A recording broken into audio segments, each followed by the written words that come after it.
allies of Israel condemned a sharp rise in attacks on Palestinian civilians by Jews who are armed and who've settled in the West Bank. Religious Jews believe the land was given to them by God. Someone shouted, "Get out quickly, settlers are coming." Bilal asked the kids to hurry back home. As he and I were leaving, he realized he forgot his phone. A few minutes later, I heard gunshots.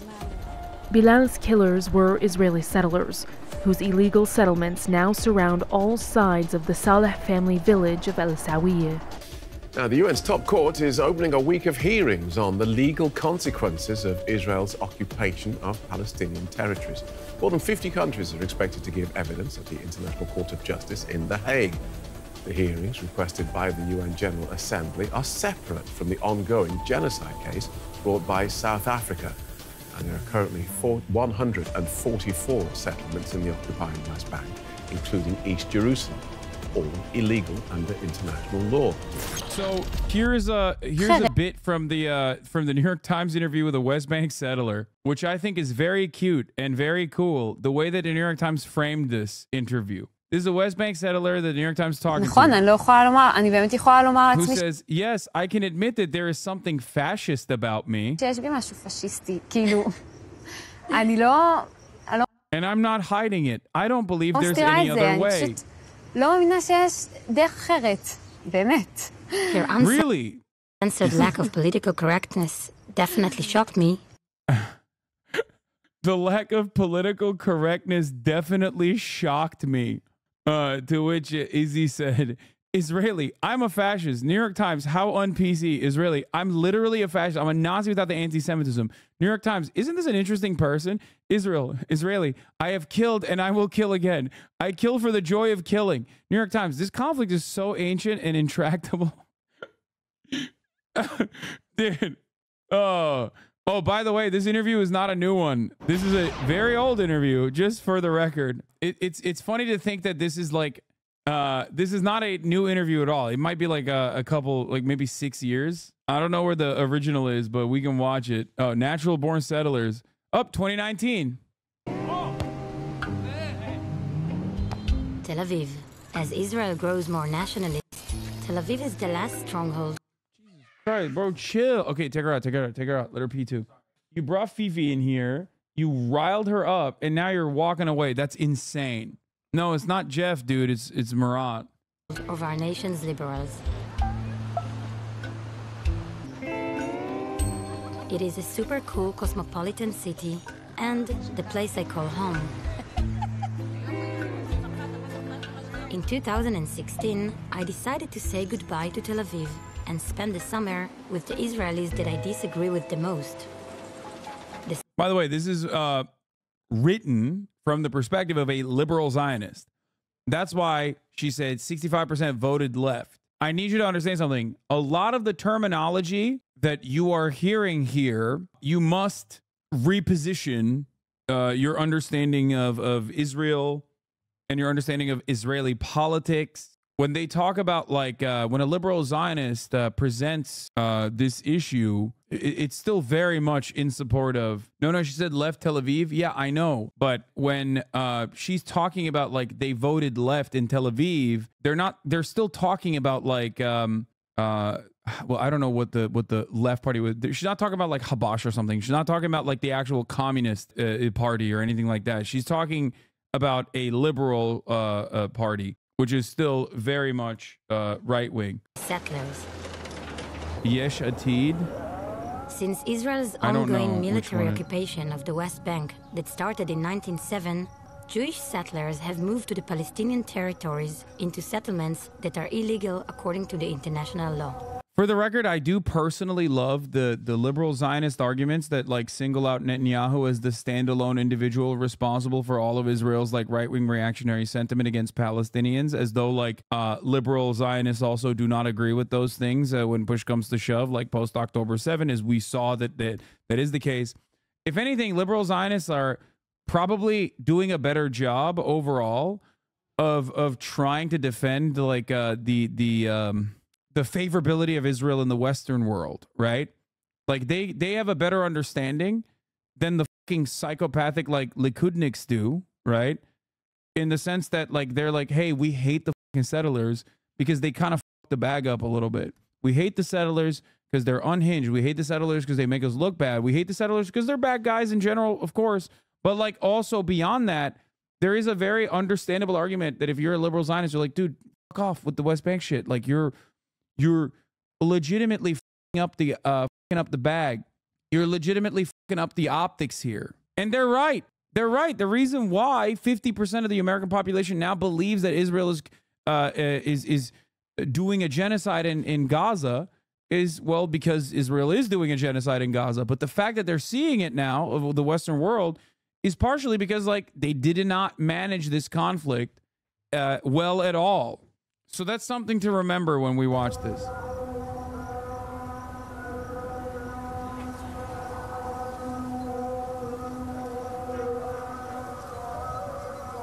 They live under military control that limits their basic right, like movement, free speech, and self-determination. As Israeli society polarizes around views of the occupation, I found myself increasingly curious about Israelis my age who grew up in those settlements, who were born into this reality. I ended up in one of the oldest Israeli settlements called Tekoa, which was founded in 1977. About an hour drive from Tel Aviv, it is a world apart. Isolated in the Judean hills and surrounded by Palestinian villages.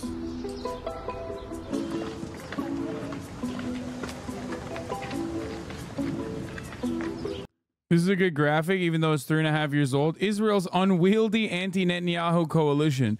An ideologically diverse mix of Israeli opposition parties has formed an alliance dubbed the Change Movement to oust Prime Minister Benjamin Netanyahu.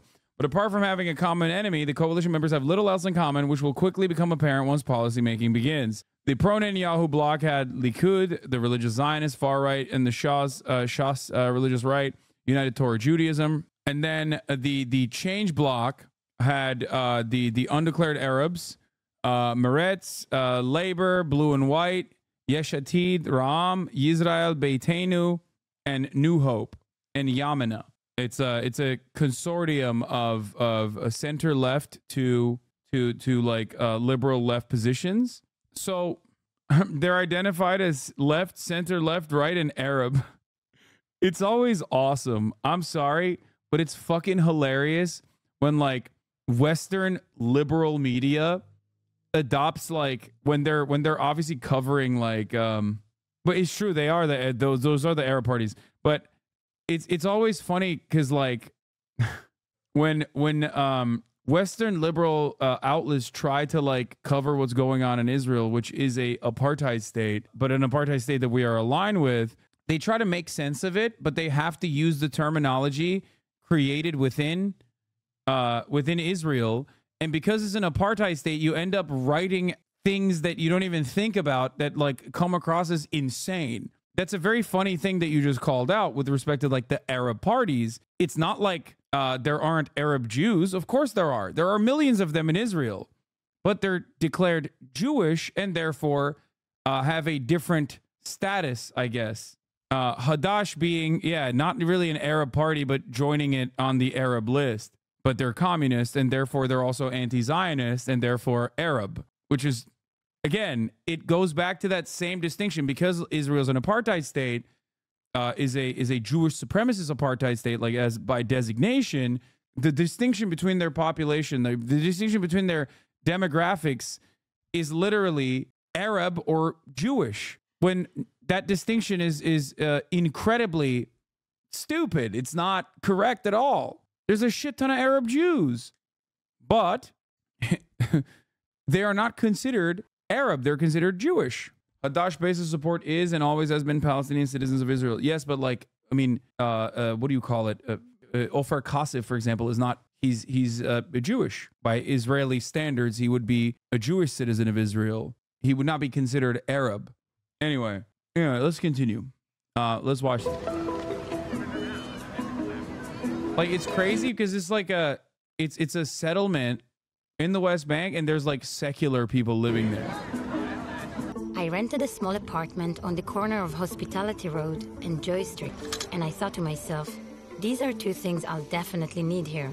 After all, It's not every day that a liberal from Tel Aviv moves to a settlement. Once I settled in, to make myself feel more at home, I set up a small cafe and waited for company. Well, apparently coffee is not in demand in Tkoa, as well as a liberal with 3 cameras. For a while, it seemed like the only locals who visited my table were flies, a cat, and my only new friend in town, Matanya. באת לפה ורצת לעשות סרט, נכון? זה כל כך קשה. תחשבי עד כמה קשה זה לעשות פה שלום. But being stubborn eventually paid off.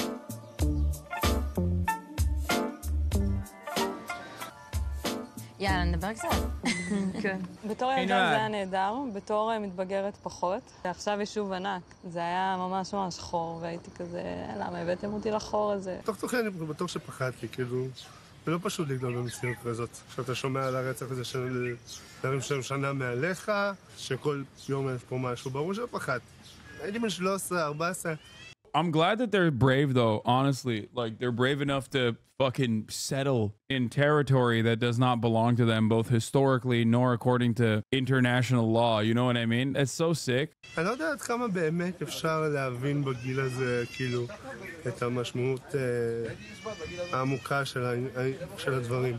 כשאתה חושב עכשיו על סיטואציות של אתה נוסע וליד הרודיון זורקים אבנים, ואבא יוצא מהסובארו סטיישן עם M16 ארוך ומפרק מחסנית על הקיר כדי לייצר הרתעה, כי זה מה שהיה, אז ככה התנהלו העניינים.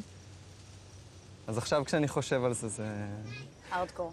זה הארדקור. בשביל ילד זה מעניין, אבל לא הארדקור. אבל עכשיו אתה יודע שכן. ואיך הסבירו לך את זה, נגיד? שהערבים רוצים להרוג אותנו. זה די ברור. Unlike Tekoa, which is considered a moderate settlement, the Jewish settlement in the Palestinian city of Hebron is the most extremist of all, where extreme settlers live in the midst of a large Palestinian city. Moria grew up there. הפחד הכי גדול שלי בתור ילדה זה היה מדקירה. כל הזמן הייתי מנסה לדמיין, אם הוא יבוא מכאן, אז יהיה לי אבן ביד וזה, וכל הזמן היה הרבה סביב זה, אבל את חיה במציאות חיים כזאת, שאם את מפחדת... If you're scared and an Arab comes at you and attacks you on the street... וערבי בא ותוקף אותך ברחוב, ואת לא מחזירה ולא עושה שום דבר, אז הצעד הבא אחרי זה ללכת רק בליווי, ואחר כך להתמגן, ואחר כך לא לצאת מהבית, ואחר כך לא להיות במקום. Oh, and then the next step is not to be here. Oh shit, dude. Well, that's a good step. I think that's a good step. המקום הזה. אז לי בתור ילדה היה תיקים במשטרה על כל מיני האשמות כאלה. So as a teenager, I had a criminal record for disturbing the order and spitting on Arabs and such. הפרת סדר, יריקה על ערבים, דברים כאלה. It seems like we grew up in totally different worlds. כשגדלתי פה, הכל היה מאוד When I grew up here, everything was very segregated between us and the Arabs. The mentality here was that they are enemies. We need to be careful. צריך להיזהר מהם. הם באים מדי פעם, הם פועלים, הם באים לבנות. They occasionally come here for work, building houses, and that's it. לא מפריע לך שהילדים שלך גדלים פה, כאילו? שזה מעצב גם אותם באיזושהי צורה? כן, אבל אני עומד על המשמר, מהבחינה של זכויות אדם. Yes, but I keep close watch on human rights and values. אבל ברור שהם קולטים הרבה מסרים סמויים, תת-קרקעיים כאלה של... איך נקרא לזה? אם אתה עובר יום-יום בשער ורואה 200 פועלים פלסטינים בשער, זה משהו שכן כדאי להיות מודע אליו. אז בהתחלה זה מציק לך ואתה מתהפך קצת בבטן על סוג עבדים. אבל בפעם ה-30 אתה כבר נהיה אדיש לזה. אני לא יודע איך הם יתרגמו את המציאות שהם חיים בה עכשיו לתפיסת עולם שלהם ולערכים שלהם.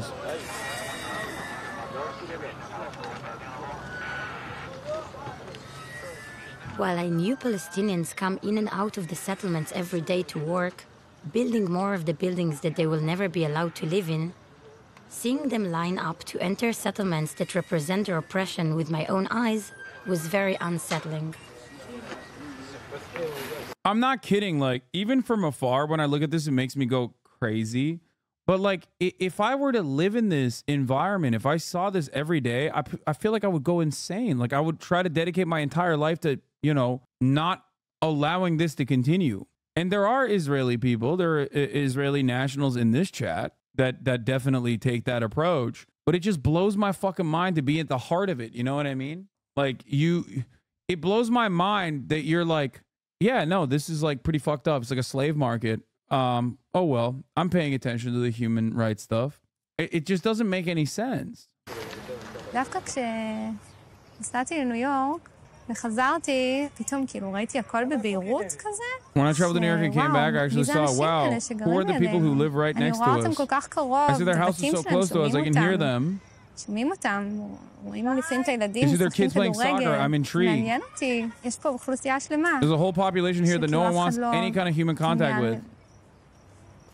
לא יודעת, ליצור איזשהו קשר אנושי כלשהו. וואלה, מודע, אף פעם לא ישבתי וחשבתי מה עם השכנה הערבייה סביבי. לא חושבת כאילו שזה מחוסר אכפתיות. מבחינתי זה ברגע שזה מצב של עם עוין עם, מבחינתי זה לא רלוונטי. Then her feelings are irrelevant. הקיום שלנו Our existence depends on this country. אני מאוד אוהבת את המדינה הזאת, אני מאוד רוצה להישאר. I love this country, I want to stay here. But this place has become nationalist, religious, even fascist. זה עצוב לי. כן, נכון, אני לא יכולה לומר, אני באמת Yes, יכולה I can admit that there's something fascist about me. אני לא... To be fair, you would have grown up differently from how you grown up in Turkey. He said you become indifferent to it all and you care less and less. I mean, dude, the point is, like, I come from a very fucking nationalistic country myself. So, no, you don't have to be a fucking product of the nationalism that you experience, okay? What are you talking about? There are Turkish chatters in here who still live in Turkey who are surrounded by ultra-nationalist sentiment. One of the major things is, like, people always forget that, like, there is a direct fucking analog here that I can make as a Turkish person who does not deny the Armenian genocide, okay? I fucking grew up in an environment where that was not even a question. It was like, it was a definitional, like, that's what I was taught in school, that it was a lie, you know what I mean? So the notion that, like, the notion that you could overcome that is not an impossibility. It's not at all. I know it from my firsthand experience. You know what I mean? It's fucking so stupid when people talk about it like it's impossible. It's not impossible at all. מסתירה את זה, אני פשוט לא מאמינה שיש דרך אחרת, באמת. Your uncensored lack of political correctness definitely shocked me, but also made me want to hear more. אנחנו יש לנו משק חקלאי, ויש לנו לא מעט עובדים ערבים, שזה משהו שהוא פחות נפוץ פה. אני הכרתי ערבים מגיל מאוד צעיר, Like, plenty of Americans learn the history. I guess the difference is, like, with the Armenian genocide or with like the indigenous genocide in America and the foundation of the United States of America. It's like things that happened in the past. So while there is a lot of whitewashing and revisionism and lies that governments deliberately tell about their own past, about their own nefarious history, it's easier to, like, recognize it than an ongoing genocide, an ongoing ethnic cleansing, and on top of that, a deliberate attempt to continue doing ethnic cleansing in an apartheid state. That's what I guess makes it more difficult for these people. It's just like they're living in it, though. It's crazy. Do you notice how all the labor is done by Arab workers? I mean, yeah, exactly. I know the culture. I grew up with Arabs. Like, this guy, like, the wokest guy is still saying I grew up with Arabs, right? Not realizing that, like, hella Arab Jews exist in Israel. But that distinction is an important one, because what does it mean to be an Arab? What does it mean to be an Arab in Israel, or in a territory that Israel is currently occupying illegally? It means you are not Jewish. That's what that means. So you have to understand, it's shorthand for not Jewish, because Jewish Arabs are not considered Arabs. They're considered Jewish. שלי, אני מרגיש שוני מאוד מאוד גדול. אבל יש המון ערכים מאוד מרשימים. כשאתה רואה את הפנים מאחורי האנשים, אתה רואה דברים בצורה יותר מורכבת.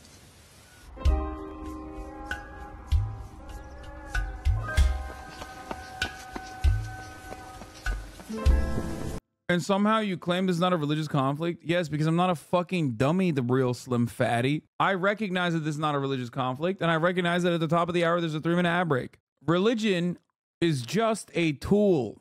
That's it. It's just a tool. It has nothing to do with religion at all. Anyway, the Jews versus Arab designation is political the same way you describe being white is. Exactly.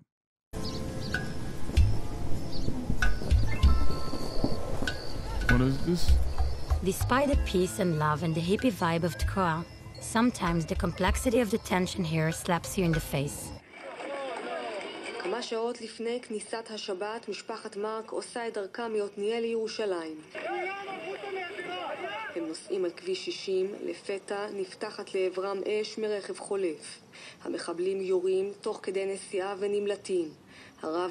How do settlers maintain cash flow and resources? It always looks like they're in the middle of nowhere. Wonderful question. It's called the Israeli government. That's right. As a matter of fact, part of the reason why in Israel proper, part of the reason why like a lot of Israelis, liberal Zionists and all, will oftentimes say things like, yeah, fuck these guys, they're freeloaders, is because they are. They get government subsidies. מיכאל מיקי מרק, אבי המשפחה שנהג ברכב, נפגע אנושות מהירי ונהרג. My next-door neighbor's family was attacked in the shooting ambush, killing her father and leaving her mother and 2 siblings wounded. Her cry and weep across our shared wall when she first got the message tore my heart apart. הפיגוע עשה לי ממש קשה. לך? כן. זה קשה. זה קשה כי זה לא בעיתון. זה מאוד מוחשי, זה מאוד קרוב אליך. זה גם לא רק שזה מאוד קרוב אליך, זה גם מאוד קל לך להחליף את עצמך בסיטואציה. Most of the people my age I chatted with were honest about the negative effect of the settlements on Palestinians who are repressed as long as they are occupied. I wondered how they still choose to live here. אני חשוב לי לחיות במדינה יהודית. חשוב לי. כשאני חורש את השדות שלי ואני לפעמים מוצא איזה חרס בשדה, כן, זה לוקח אותי למקומות שאני מאוד אוהב להיות בהם, שאני מרגיש שאני נמצא בארץ של יהודים, כמו שלפני 2,000 ו-2,500 שנה היו פה יהודים, ובדיוק חרשו את השטח שאני חורש, וזה לא הגזמה מה שאני אומר, זה אחד לאחד. מצד שני, יש פה ערבים, יש פה הרבה ערבים, הם בני אדם כמו כולם. לכל האנשים יש זכויות מסוימות, וצריך לוודא שיהיה להם את זה. איך משלבים את כל זה בתוך העובדה שיש סכסוך מאוד מדמם, ואנשים נהרגים, וזה לא פשוט. וגם כשהם מסתכלים מסביב, הדברים הם קורעי לב. ישראל רק עשתה פה דברים שהיא הייתה חייבת לעשות פה דברים. Oh, come on, bro. היה איום עליה, בוא נגיד. היא אף פעם לא עניין אותה. That's insane, dog. You're literally living. You have settled in the West Bank. You have settled in the West Bank. The notion that a settler in the West Bank is saying like Israel had to do what it had to do to protect itself is insane. Like, what are you talking about? You had to do what you had to do? Like, you did not have to do that. לדאוג שלאנשים פה יהיו חיים תנובים ותנאים מינימליים ובסיסיים וזכויות ודברים מהסוג הזה. הנה, אנחנו משלמים על זה עכשיו. הנקודה הכי בסיסית היא מדינת ישראל צריכה להחליט, או שהיא רוצה להכיל ריבונות על השטח הזה, או שהיא לא רוצה להכיל ריבונות. אם היא לא רוצה להכיל ריבונות, שתמסור אותו למישהו אחר. הרבה מהאנשים פה, בייחוד הדור שגדל פה, רוצים פשוט לחיות פה. אני לא מכיר מקום אחר. נולדתי פה. זה המקום שאני חי בו, זה המקום שאני אוהב אותו. אני אוהב את הנוף, אני אוהב את האווירה, ואני רוצה לחיות פה. אני מבינה, זאת אומרת, את ישראל בקטע שהיא לא תפנה עכשיו את כל ההתנחלויות. זה לא יקרה. אמרת שיהיה. או מה היית רוצה שיהיה? קונפדרציה. זה אומר שאף אחד לא צריך ללכת לשום מקום, כאילו כל אחד יכול להמשיך לחיות איפה שהוא חי, תחת ריבונות או ישראלית או פלסטינאית. זהו, תנועה חופשית. מה שהייתי רוצה שיהיה, שכל האנשים במרחב הזה יחיו חיים טובים. זה שינוי תפיסה. כי התפיסה הייתה כל הזמן שמישהו צריך לוותר על משהו. Okay, I mean, that's good. That's a good take. She's right. Saying that it doesn't matter who controls it, like, it just needs to be one state, a confederacy, a confederation, which is my argument as well, which is that, like, you can't fucking purge 750,000 people. It would be unjustifiable. It would be horrible at this point, even though they are objectively in the wrong. So I guess, you know, there is one person. There's one point for the settlers here. אבל אני כן, בעזרת השם. מה היית רוצה לעשות כאילו? הייתי רוצה שכל התנחלות תעשה מפגשים עם הכפר הסמוך, עם אנשים מהכפר הסמוך. אפשר כאילו שזה יהיה הדוגמה לדו-קיום. לכן צריך כאילו להפסיק, להפנות את המבט לפוליטיקאים, כאילו, ולפוליטיקה. פשוט צריך להקים תנועה עממית, כאילו, של היגיון, של בריאות, מחשבה, של רצון אמיתי לתיקון, ופשוט לפעול ביחד. On my last day in Tkoa, Matanya stopped by for a farewell chat. סיכום. כאילו מצד אחד, יש דברים שלמדתי על הרבה אנשים שפה, שהם מדברים על הרמוניה עם האנשים שמסביב. אני רציתי להקשיב. לא להגיד, תראו את אלה כבר עם התווית עליהם. כאילו, צריך להקשיב. זאת אומרת, אתה בקלות יכול להגיד לעצמך, בגלגול אחר, אני בדיוק מוצא את עצמי פה ועם הדעות האלה. לא, ולא. אני גם לא חושבת שאנשים פה... Yeah, it's funny because this interview is propaganda, and it's not even doing a good job, specifically because living equal to Palestinians, I think, would be a very good punishment. They might just leave. Yeah, no, this person is not wrong. It's a self-solving problem. A one-state solution, no, the one-state solution is a self-solving solution because the mega racists will 100%, undoubtedly, unless they're doing like acts of terror directly, will leave. עושים את השיעורי בית האלה שאני עשיתי פה. בטוח שלא. אתם פה. לא עושים, נכון? לא שמים את עצמכם. נכון. גם לא שם הם פלסטינים להבין את ה... It would be really funny for the South Africans who left after the apartheid ended in South Africa and went to Israel. Where are they going to go? Where will the poor white supremacists that left one apartheid state to the next, where will they live? Someone has to think about the racists, dog. I love that someone said Turkey. Yeah, dude, I'm sure they would love living in a 98% Muslim country, comprised almost entirely of Muslims. They'd be like, wow, it's so sick. I'm moving to a overwhelming majority Muslim nation with like 100 million Muslims, dude. הדברים שלהם, מבינים את זה מהשוב, מנקודת הגובה הזאת שיש לכם עליהם, בעיניי. כן? לא, צודק. וגם, זה משהו מאוד חבל לי, זה הנתק הזה בין השמאל לימין בארץ שיש עכשיו, שהוא בינינו אנחנו לא עושים את זה, כאילו. נכון.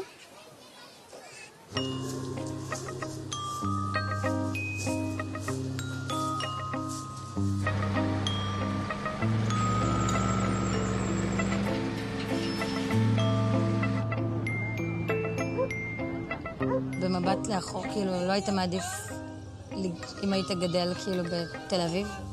אני חושב שזה לא נורמלי לגור במצב כזה, לגדול במצב כזה. אני חושב שכל מי שגדל בדור שלי, פה, בכל יהודה ושומרון, סובל מפוסט-טראומה מרמה כזו או אחרת. בטח שאנחנו, וזה לא צריך להיות ככה. אבל אני לא מתחרט שגדלתי פה. הייתה לי ילדות טובה, באמת. תראי, אני גם תוהה הרבה פעמים אם הייתי גדלה במציאות אחרת ובמצב אחר, אם היו לי דעות אחרות. באמת, אין לי מושג, אני לא יודעת להגיד לך. זה כאילו, אנחנו מושפעים בסופו של דבר מאוד מאיפה שגדלנו. אני לא יודעת באמת מה, כאילו, לאן הדעות שלנו מגיעות.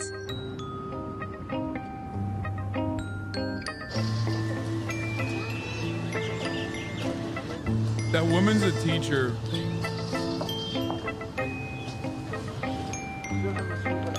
It's pretty funny to think about because she literally said, I'm a fascist. I'm a bit of a fascist is what she said.